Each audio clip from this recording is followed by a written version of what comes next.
David Doucan arrive, le journal de 8h. Il est 8h, tout pile. Bonjour Nico, bonjour à tous. À la une de l'actualité, mon cher David, bonjour. Ils l'ont fait, dites-moi. 2-0 à Old Trafford, excusez du peu, victoire nette du Paris Saint-Germain face à Manchester United. C'est la Ligue des Champions, page complète dès le début de ce journal. La loi santé arrive en Conseil des ministres aujourd'hui. Qu'est-ce qu'elle va changer pour vous? L'accès aux soins sera-t-il simplifié, amélioré? C'est l'objectif du gouvernement. Et enfin, la taxe carbone. Elle avait déclenché la crise des gilets jaunes. Eh bien, elle revient dans le débat public. Plusieurs ministres poussent pour la remettre sur le tapis et cela divise la majorité. 8h12, Vincent Herouette. La bataille finale contre Daesh et l'espoir de retrouver les otages disparus en Syrie. 8h15, Audrey Crespo-Mara qui reçoit Jean-Pierre Chevènement. Il sort un livre intitulé Passion de la France. Europe 1. Kylian Mbappé! Cette fois-ci, il n'a pas tremblé!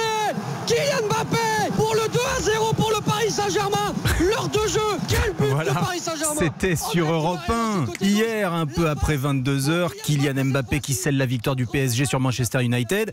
Match aller des huitièmes de finale de la Ligue des Champions. C'est vous, Julien Froment, que l'on vient d'entendre. Bonjour. Bonjour. Alors, je vois que vous avez encore de la voix. Il n'a pas ce beaucoup matin. dormi. Je m'en réjouis.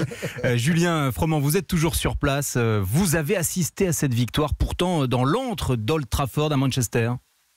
Oui, alors la voix est un peu fatiguée, mais ce n'est rien à côté de celle des supporters du Paris Saint-Germain. Ils ont chanté de la première à la 90e minute. Et sur le deuxième but parisien, celui qu'on vient d'entendre, celui de Kylian Mbappé, eh bien, on s'est cru l'espace d'un instant au Parc des Princes. Les 3700 fans présents ont tellement donné de la voix. Ça a été une démonstration sur le terrain, mais aussi en tribune, des supporters parisiens aux anges, juste après le coup de sifflet final. J'ai fait 13 heures de cab pour ça, j'ai pas de mots en fait. Ils ont fait un match d'hommes et on a kiffé quoi, c'est tout. Pogba, 0. Paris Saint-Germain, 2-0. Magnifique. Merci PSG. Merci 100 fois. Je suis fier de Paris. Fier. Fier et soulagé. Alors Paris, ce ne sont que des statistiques, mais le club de la capitale a désormais 97% de chances de se qualifier pour les quarts de finale. De quoi rendre les supporters parisiens assez sereins avant le match retour dans 3 semaines au Parc des Princes. Merci à vous, Julien Froment. Mais enfin, moi, je me méfie des statistiques en matière de match retour en Ligue des Champions. Je vous propose, Nikos, que nous passions maintenant un coup de fil à notre consultant maison, Alain Roche. Bonjour, Alain. Bonjour à tous. Et ils ont créé la surprise, les Parisiens. Là, on l'a dit, mais c'est pas mal de garder aussi la pression. Hier, on était prudents parce qu'il y avait eu des blessures. On veut tous, évidemment, que les clubs français gagnent. Mais qu'est-ce qui s'est passé? C'était quoi le déclic hier, à votre avis? Alors, annoncer l'enfer, c'est eux qui ont fait vivre l'enfer à Manchester.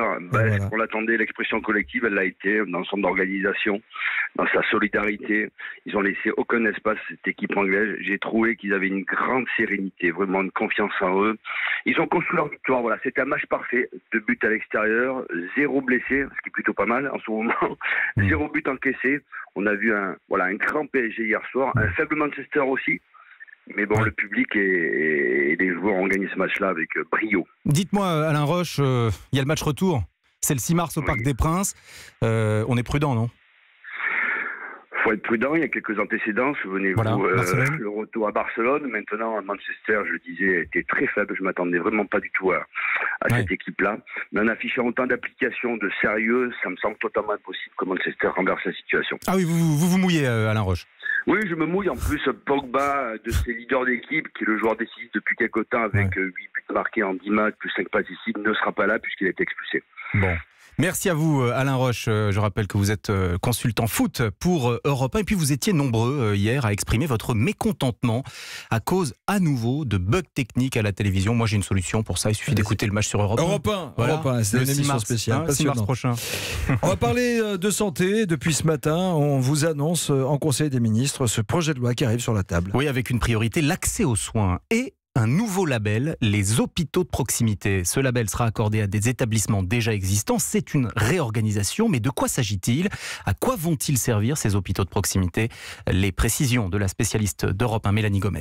Ces hôpitaux de proximité, comme leur nom l'indique, ils vont se recentrer sur ce qu'on appelle les soins de proximité, c'est-à-dire la médecine générale, la gériatrie, mais aussi la rééducation, par exemple, après une opération qui aurait été faite, elle, dans un établissement plus spécialisé. Parce que oui, a priori, dans un hôpital de proximité, il ne devrait pas y avoir de grands plateaux de chirurgie, ni de maternité. Pour autant, pas question non plus qu'on n'y soigne que des petits bobos. Même si certains services fermeront, c'est sûr, ces hôpitaux devront avoir un laboratoire d'analyse ou encore un centre de radiologie. Enfin, ces hôpitaux vont avoir pour mission de faire le lien entre la médecine de ville et l'hôpital. Certains généralistes, par exemple, pourraient venir y travailler à mi-temps, en plus de leurs consultations dans leur cabinet, ou encore un ophtalmo pourrait venir y travailler une journée par semaine si besoin. En tout cas, l'objectif, garantit-on au ministère de la Santé, c'est de rendre ces centres plus attractifs et pour cela, on promet même des moyens, par exemple des financements non définis à ce stade, mais qui permettraient notamment de rénover aussi certains locaux hospitaliers. Mélanie Gomez, la spécialiste santé d'Europe 1.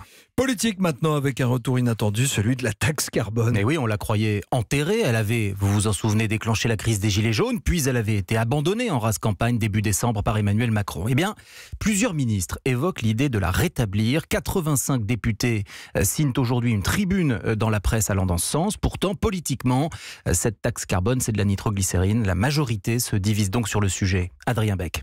Taxe carbone, le mot hérisse les Français, c'est beaucoup trop tôt pour en reparler.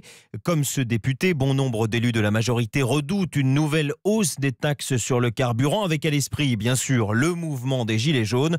Bruno Kettel, député de l'Eure. Bien évidemment, une fiscalité écologique est nécessaire, mais il ne faut pas réitérer les erreurs que nous avons pu commettre l'automne dernier, en considérant que, puisque justement nous avions une idée belle sur le papier, elle était forcément la meilleure, puisque nous avons été très mauvais dans la pédagogie et le résultat est là. Prudence donc face à cette piste poussée par le ministère de la Transition écologique. Amélie de Montchalin, vice-présidente du groupe LREM, préfère, elle, renvoyer au grand débat national. Il est normal que dans un débat, les idées soient débattues.